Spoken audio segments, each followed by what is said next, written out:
Alert! Silver just did something gold can't overlook. Today, while every investor was watching gold, something else was happening in the shadows. Something the mainstream financial media completely missed. Gold fell, but silver refused to follow. And that has only happened a handful of times in modern economic history.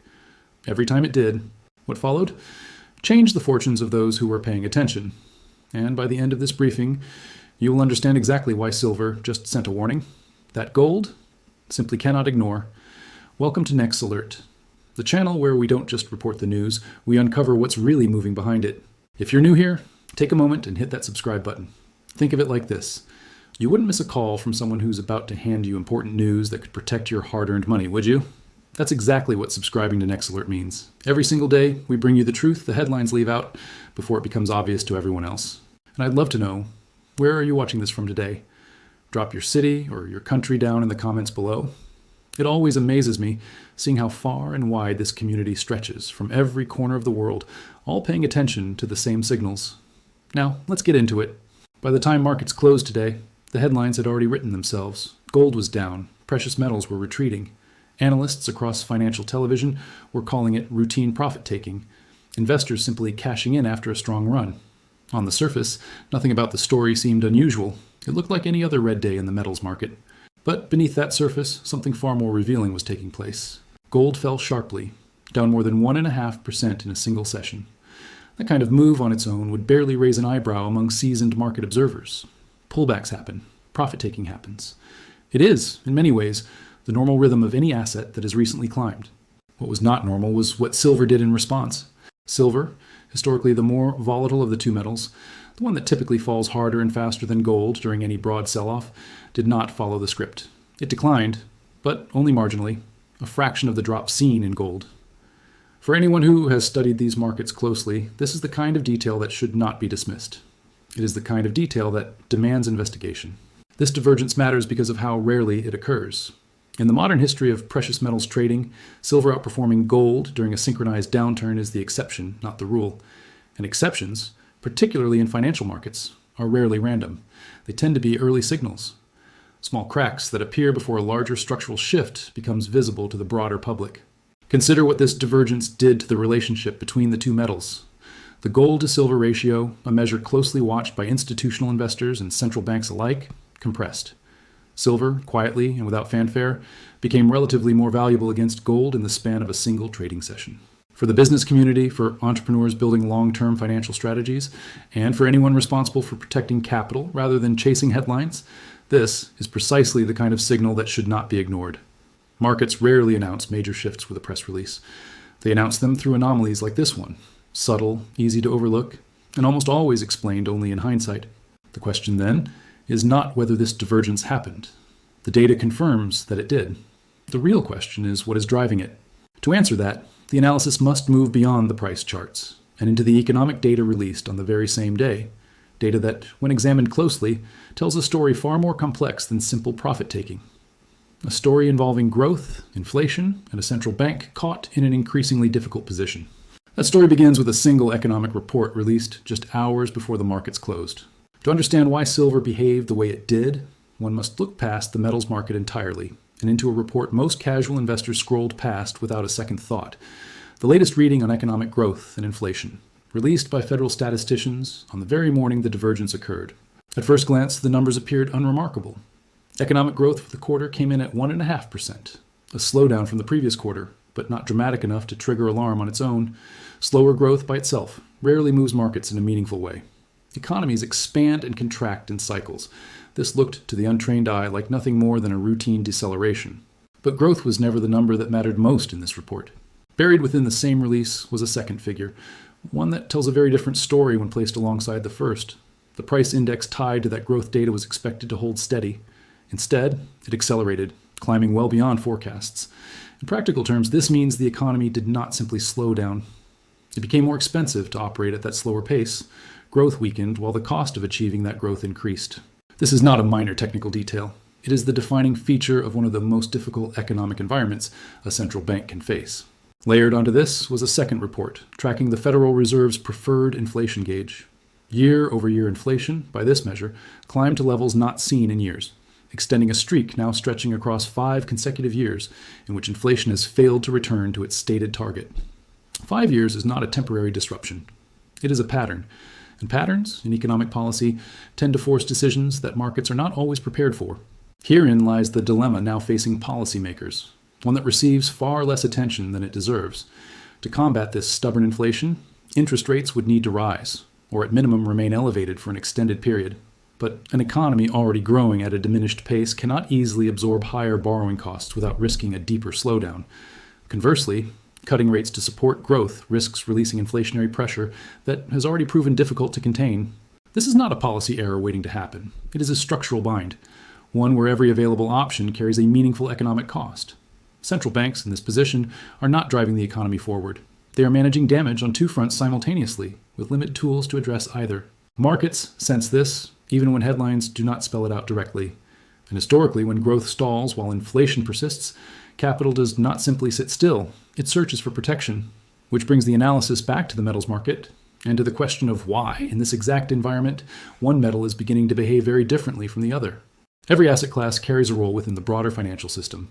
Gold's role has remained largely unchanged for centuries, a store of value, a hedge against currency debasement the asset institutions and central banks turn to when confidence in paper money begins to erode. Its identity is singular, and that singularity is precisely why it tends to move first when uncertainty enters the system. Silver's identity is more complicated, and that complexity is exactly where its current significance lies. Silver does not belong to one category, it belongs to 2 simultaneously. It functions as a monetary metal, much like gold, absorbing capital during periods of currency concern, but it also functions as an industrial input, a critical component in electronics, solar infrastructure, medical technology, and an expanding range of manufacturing processes that have little to do with financial markets at all. This dual identity means silver responds to 2 separate forces at once, and when those 2 forces begin pulling in the same direction, the resulting movement tends to be disproportionate to the metal's typical trading pattern. This is the mechanism behind what analysts refer to as ratio compression. Gold's total market value dwarfs silver's by a significant margin. When capital begins shifting from one metal into the other, even a modest incremental shift, the impact on silver's price is structurally larger simply because the pool of available silver and the market built around it is smaller. A wave of capital that gold can absorb without major disruption can move silver considerably. This is not speculation. It is a function of relative market size, and it is why silver has historically outperformed gold once broader inflationary pressure becomes undeniable rather than merely suspected. But price dynamics alone do not complete the picture. The supply side of silver's story deserves equal attention, and it is arguably the less discussed half of the equation. Elevated borrowing costs, a direct consequence of the interest rate environment discussed earlier, make it more expensive for mining operations to finance expansion. New extraction projects require capital, and capital has become costlier to access. The result is a supply base that struggles to expand at the same pace as demand, even as that demand accelerates from 2 directions simultaneously: monetary buyers seeking a hedge, and industrial buyers requiring the metal for continued production. This is where the structural case becomes difficult to dismiss as coincidence. Rising industrial consumption, driven by sectors expanding regardless of short-term economic conditions, is colliding with a supply base constrained by financing costs, tied directly to the inflationary environment already identified. 2 forces, born from the same root cause, are now converging on a single market. For those evaluating this from a strategic standpoint rather than a speculative one, the distinction matters. This is not a narrative built on excitement or short-term momentum.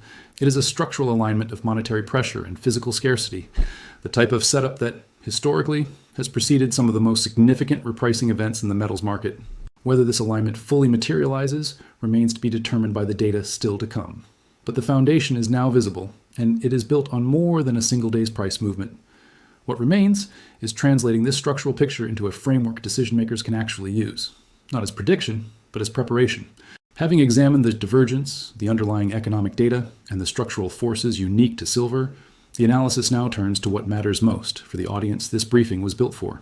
Not analysts, not day traders, but business owners, entrepreneurs, and those responsible for protecting capital over the long term.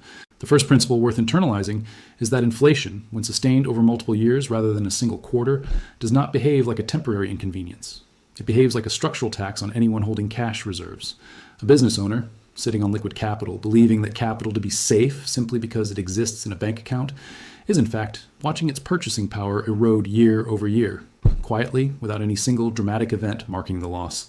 5 consecutive years of inflation running above target is not a temporary anomaly. It is a pattern serious enough to warrant a reassessment of how reserves are structured, not out of urgency or panic, but out of discipline. This is where hard assets historically enter the conversation, not as speculative instruments, but as a category with a long documented role in preserving value when currency-based savings come under pressure. Gold has played this role for generations. Silver, as outlined earlier, offers a variation on that same role with the added exposure to industrial demand that gold does not carry. For a business decision maker, this distinction is not academic. It represents 2 different tools serving a related purpose, each with a different risk and return profile depending on how the broader economic picture unfolds. The gold to silver ratio, discussed throughout this analysis, deserves particular attention here, not as a trading signal to be acted on impulsively, but as a strategic gauge. When the ratio compresses, as it has begun to do, it often reflects a shift in how capital is being allocated at an institutional level, well before that shift becomes obvious in mainstream financial commentary.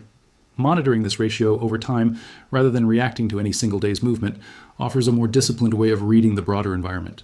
It is worth stating plainly what this briefing is not. It is not a prediction of a specific price target. It is not a call to immediate action.